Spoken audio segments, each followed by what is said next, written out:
Welcome to Delightfully Dysfunctional, a podcast about navigating the emotions of the human condition and the challenges that come with it.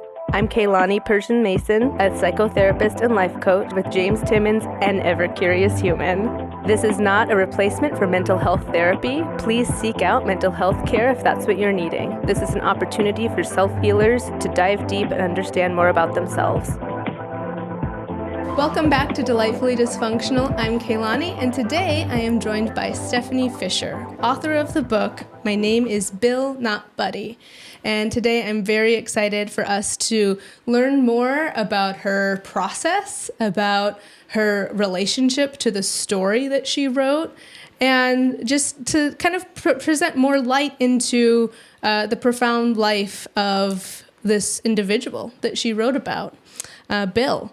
And, you know, whenever I'm interviewing someone, it's really a lot of your own story that I think is quite important. So I'd love to just welcome you here, Stephanie. Thank you for joining us. Thank you for having me. Yes. And tell me more about what inspired you to write this book. As you and I have had previous conversations, this is kind of, I guess, a calling or something that I've wanted to do since I was in middle school, high school. I was fortunate enough to have my great-grandmother and my grandfather, they lived in Richland. Mm-hmm. And I grew up in Kennewick. So every weekend I would get to go over and spend time with them. And I would get to know about more about my family and my great Uncle Bill.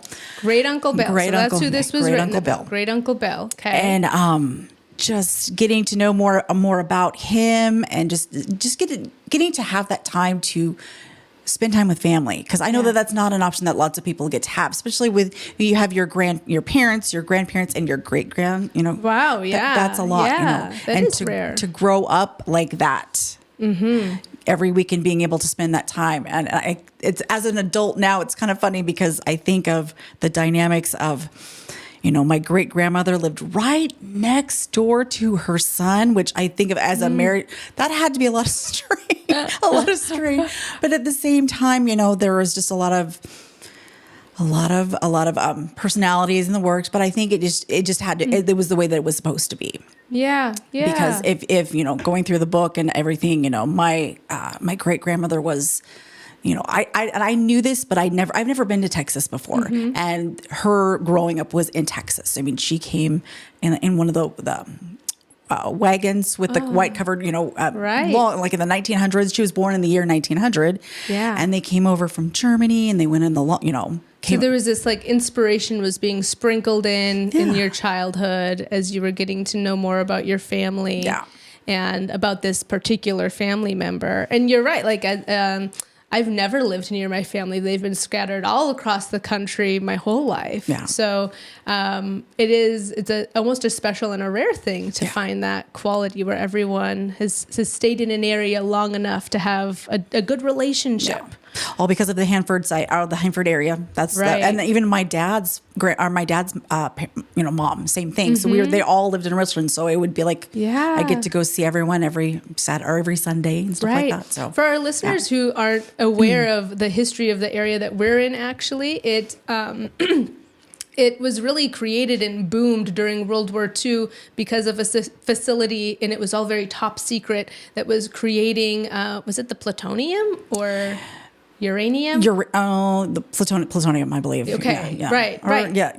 Whatever toxic thing is needed for bombs. Yeah. And a really strange... What high school did you go to, Stephanie? I went to Kennewick. Okay. So I was in Kennewick, yeah. Yeah. I have always thought this is strange, and most of the people who are locals, I don't think feel this way. Mm-hmm. But whenever I tell a friend who is from out of the area, there is shock because the high school mascot in Richland, Washington, is the Bombers, and it is just a plane with a mushroom cloud, and it's just shocking to me. But there's pride in the area for what they were able to do in their efforts. I just wish they could be called the Patriots. But that's unrelated to this story, it's why many families really stuck around and made this home. Yes. Right. Yeah. And so true of yours as well. You chose to write this story in a very personal and vulnerable way, as if you were writing letters to this family member. Tell me why you chose that route. It's kind of a longer story. I was, excuse me, I knew that I had like a set amount of time to get the book done because as a teacher, I've got my summer and I try to stick to it. I created a schedule. I knew that I had from this time to this time to really, really focus on it without any interruption because once school starts, it's kind of out the door. And we can make so many excuses to not get something done, right? Yes. And I did not want to do that this time. I wanted to be like, no, I'm sticking to it. So I had my outline, I'd had my all my chapters ready to go, and then I just kind of started filling in, but it was just like I was writing it chronologically, and I was boring myself, and I was almost falling asleep. And I said, oh, okay, no. I'm like, okay, I stopped. I'm like, did I make a huge, bad decision by doing this? Right. And I said, okay, I got to stop and think, okay, where can I find inspiration? And so I picked up my phone. And I was scrolling, but I'm so fortunate that I did because I clicked on one of my favorite socials, and I found a actor, Jason Butler Harner, I believe his name is, and he was this was June 2023, so he was promoting his husband's work, one of his works of art. It was called the Anne Frank gift shop. I don't know if you've heard of it, but he was, and I remember that made me think of the book, and I'm like, well, okay, well, isn't the book written in like journal entries? And I said, well, I don't know that I could really do journal entries. But then I was trying to find the book, and of course I was completely sidetracked from writing, but I felt like I knew in my heart that this was a good discovery to go on. And so I looked and I couldn't find my book. And so I started looking online for the book and little excerpts or whatever. And I couldn't find anything. And I said, I'm like, what if instead of journal entries, what if I did letters? Because I didn't really know him. I didn't know him at all. I was about 3 when he passed away. And so I thought, well, maybe I'll just try it that way. And so I changed the chapters into more letters. And so that there are gaps in between, but I could only fill with what I know and what I could research. Yeah, right. So it's these letters that you were writing. It adds this beautiful personal touch to kind of this continual inquiry that you have around his life as things unfold and through your research. Yeah.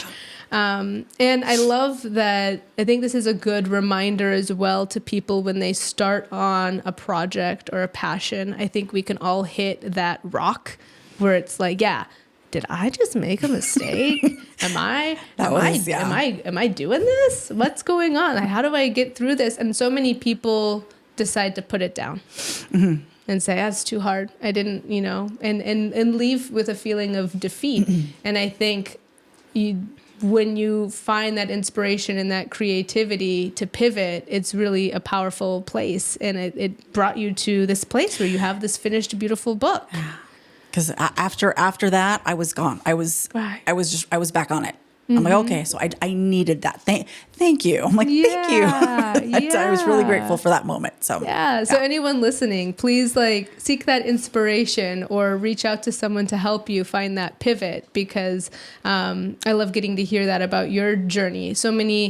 I know just so many people and so many of the delightful humans that listen, there is that thing that they're wanting to do. And we talk so much about finding your passion and finding your light and having the courage to do that. And so I'm just always the cheerleader championing everyone to find that courage. Well, and I did send him a copy of the book just as a thank you. And whether or not he gets it, I just showing my gratitude that way. Oh, that's wonderful. That's beautiful. Yeah. And what was it about your uncle's story and the pieces that you had, your great uncle's story and the pieces that you had heard that sparked more curiosity for you? Well, again, going back to talking, having being at my great grandmother's house and seeing all of his works of art. I mean, he did portraits. The standing where the people would stand still for a couple days, or you come back to the sitting. He did those beautiful oil paintings, and they were all over her house. They were of her mother, of her sisters, and stuff like that. And tons of him, tons of other family members. I mean, there was, abstract works, and there was colorful, just, Does everyone in the family have a piece of art from him? Not as of yet. Some it'll be distributed downward, but right now it's within like my mom and her sisters and that kind of thing right now. So they have almost like art galleries of his work, basically, that you would see frequently. Yes, and so I'm like, okay, well, I would ask questions about this, and sometimes I would get the stories, and sometimes I feel like it was touching on a nerve, and so I'm like, okay, I wanted to know more. I was an inquisitive kid. Right. I So wanted it felt to like know. a mystery. Yeah. Like I want to know more. And in the book, I kind of discussed how, looking back when I was younger, I wanted to ask more questions, but I always felt kind of like I was being shushed and I didn't realize it was their pain that they were dealing with. Right. And now I kind of get a better feel. Well, they were doing the best that they could. And, this is someone that they loved immensely and that they lost and they didn't have answers for. So, Yeah. Touch a little bit on how Bill was lost, how he passed, if that's okay. Oh, yeah. Without giving too much away, he was in New York, and my great grandmother received a phone call that he was no longer with us, and that something had happened. And she hopped on a plane. Her and her husband hopped on a plane and went to go. Right. We'll say not of natural causes. No, it was not of natural causes. Right. We still don't know all of the details. We weren't really given many answers as to who, why. Yeah. Right. Yeah. So it's this unsolved. Yeah. Right. At this point. No. Unsolved murder that had happened in the family, and how do we put these pieces together? And it sounds like the pain of it really wasn't healed enough until you came around and had this real inquisitive nature around what was happening and put these pieces together. Yeah. Right. Because I mean, even growing up, I remember asking like my mom or my aunts, and they could give me just basic answers. And then when I went back, I'm like, okay, I'm doing this. Right. Basically asking their blessing. What kind of information can you give me? And so I had linked conversations, and they gave me things that my great grandmother had written, and my mom had tons of photo albums, and that's throughout the book. That's where a lot of I placed it all together was from photo albums, because I only had like a small stack of paper. Right. And then just everything else of his life was in the photo albums. And there was something that, and while I was reading the book, really enchanting about his life, because he chose such a different path, perhaps, than the rest of your family members. Yeah. Speak a little bit to like little bits of his life that felt so very different than what your life looked like.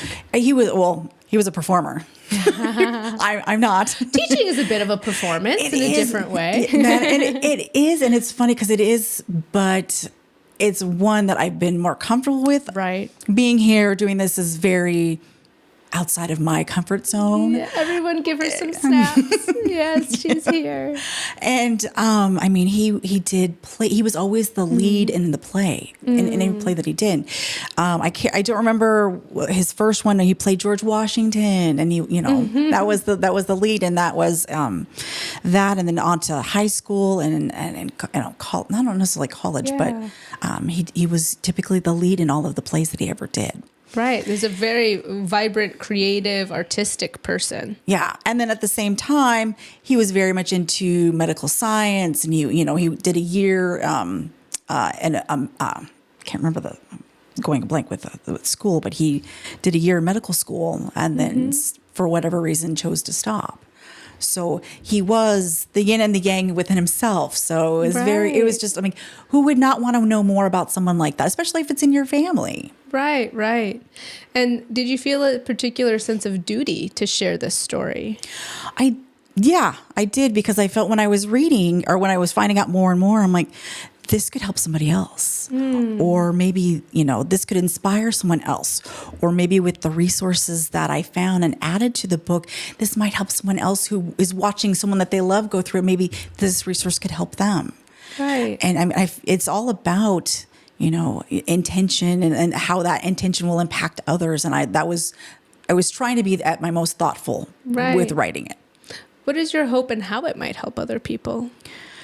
Help people be more empathetic, be more, realize that we're projecting a lot of our stuff on other people, and just stop and think for a minute that, we only see the very surface of what people are going through. We don't know.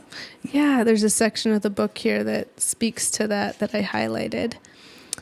He believed what he believed and was prepared to argue to the end. I just thought that was who he was, that he had always been that way. It was foolish of me to think that. No one becomes that rigid without life kicking you along the way. And that was actually a reference to my grandfather. Because, again, going with Uncle Bill being very artistic and very driven in the arts but also in medical. And then my grandfather, who was very set, he was the older one, very set in his ways, very, he graduated from high school at 16, was in college, before 18 years old. And that's not something that happens very often. But so Bill was perhaps quite misunderstood within the family. Yeah.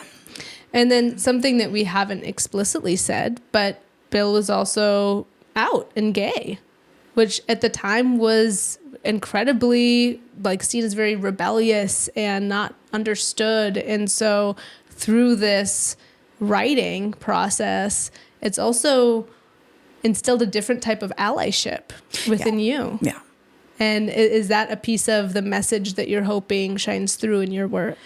I've always thought of myself as an ally. And then just learning more about him, I've seen ways where I could be more.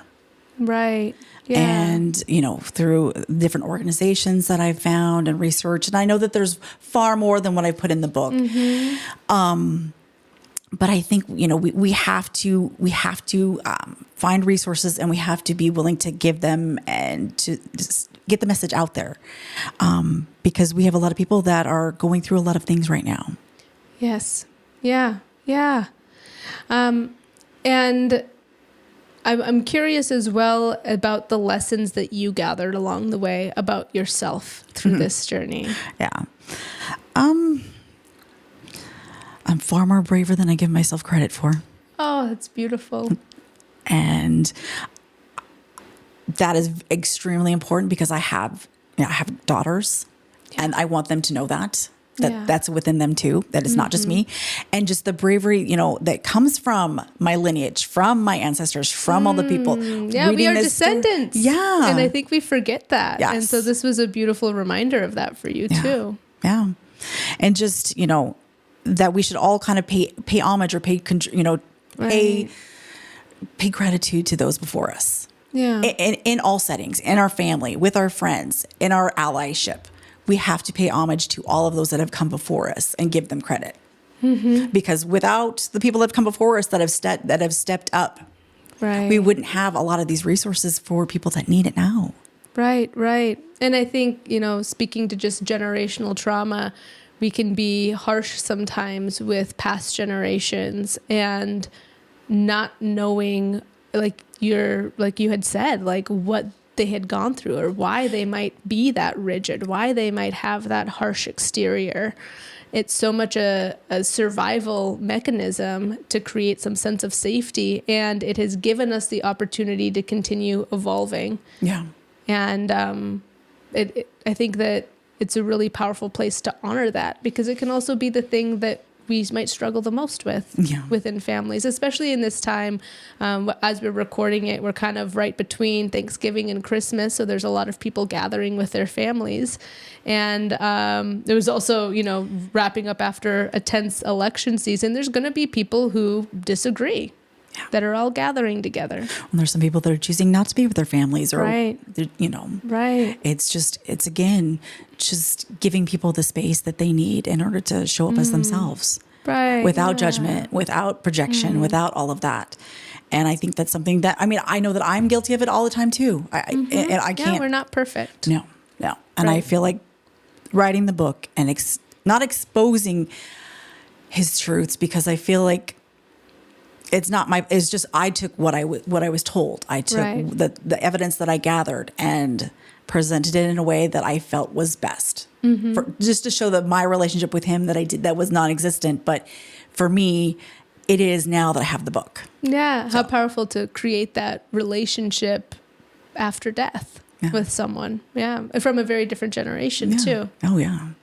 I think this book is a really beautiful reminder to all of those things for people. So it's not necessarily like people might not have a hunger to like, who's Bill, but you might have a hunger to understand generational trauma, to understand like the complexities of a person, to give respect to that, to honor that, and to see that it's possible is really all in the whole writing process that you went through and provided here. It's a compassionate unfolding. Thank you. And I think that we need more compassion and curiosity in the world. That's so much of what Delightfully Dysfunctional is about. And that is what really fueled the writing of this. Yeah. Well, I go back. Everyone wants to be seen. Everyone wants to be heard. And he didn't get that opportunity. And so I wanted to make sure that he did. Wow. That's really, really beautiful. Thank you. Stephanie, do you feel any different sense of connection to your family after writing this book, or to identity or beliefs even? Because it seems like it was an exploration for you. Yeah. I definitely feel a deeper connection to family members that have gone before me. Just like the weight of what they carried and what they had to experience, what they had to go through in order to get us where we were. Because we started off and I'm just not talking about just geographically, but just emotionally and spiritually and everything like that. And they went through so much in order to get us, like my grandfather in particular, Texas, and then different parts of Texas, and then New York after they'd gotten married, and then ended up way over here in Washington, which again, there's parts of the country that I've never seen, but they've all experienced all of this, and I'm okay, just a greater sense of exploration or adventure that I maybe had within me that I didn't know.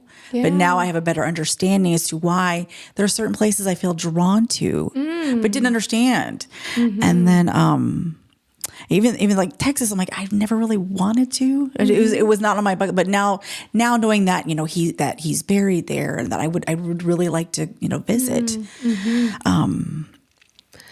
I think that this is an example of your exploration in your family, and this really dynamic person and inspiring person that I really hope inspires other people to have some curiosity about their lineage.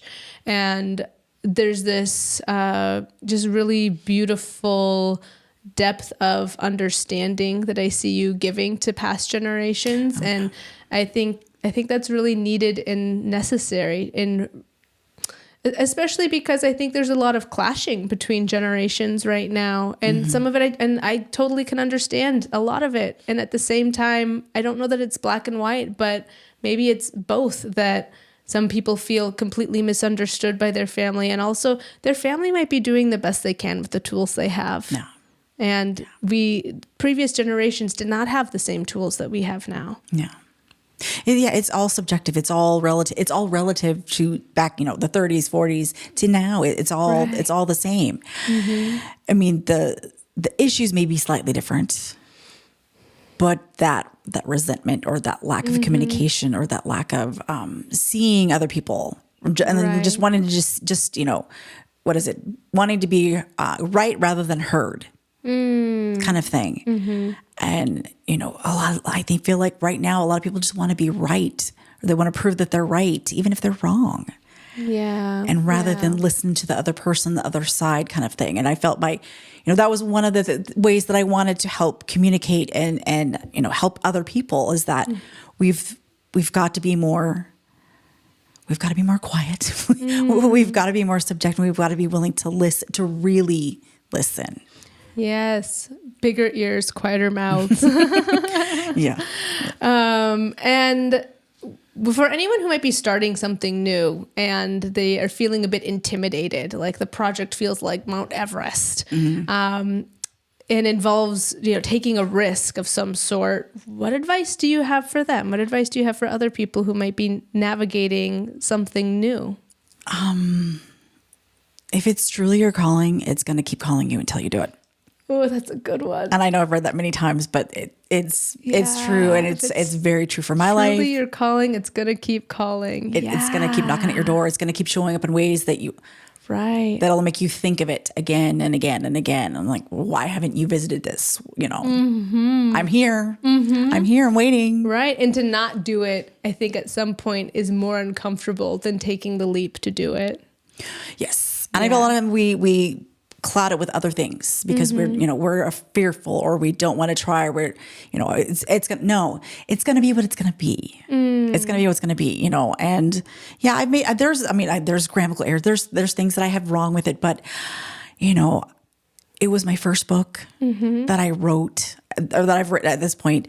I did it in 6.5, 7 weeks because that was the time period that I had. Wow.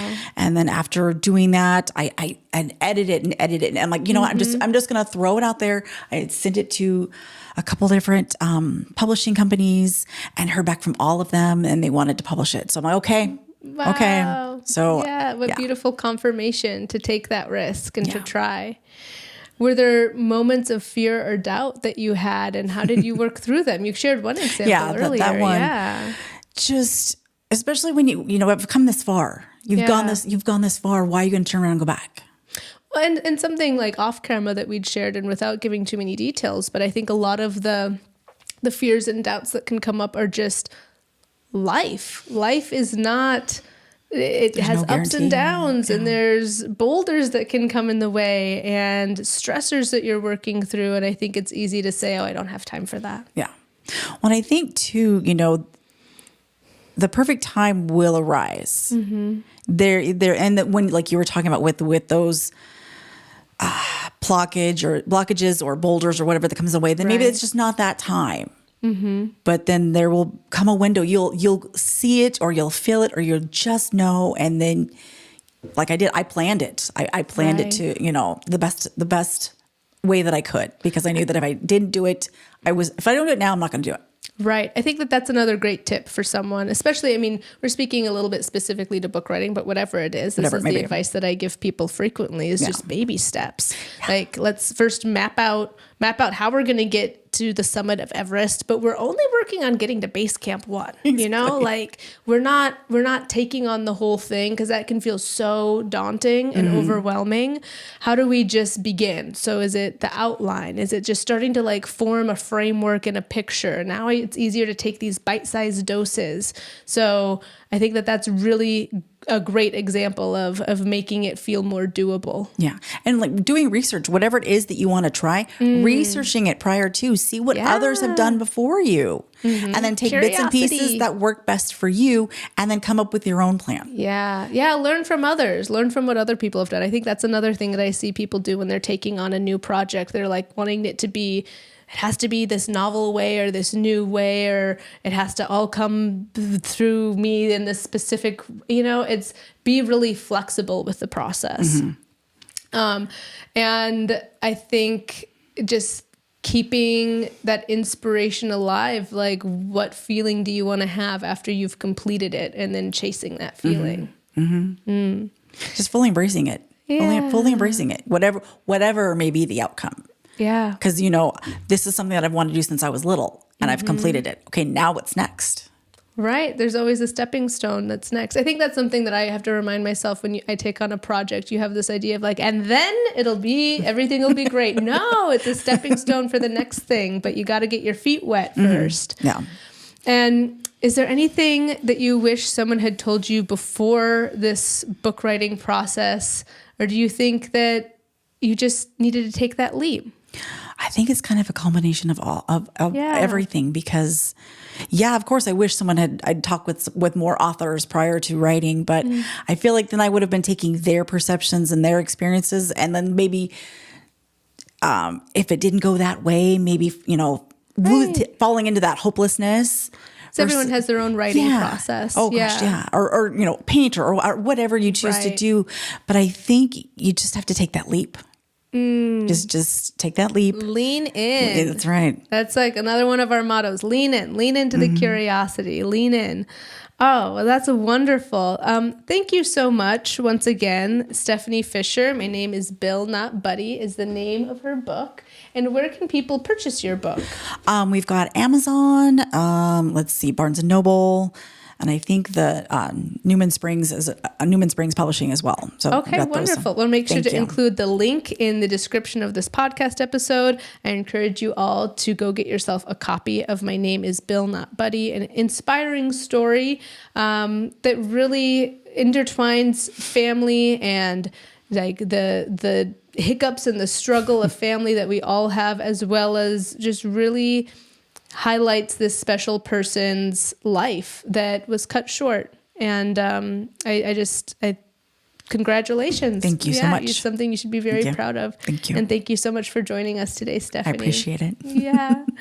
All right, delightful humans. Thank you so much for joining us. Please like, subscribe, share, and we will see you all in the next one. Bye-bye. Bye.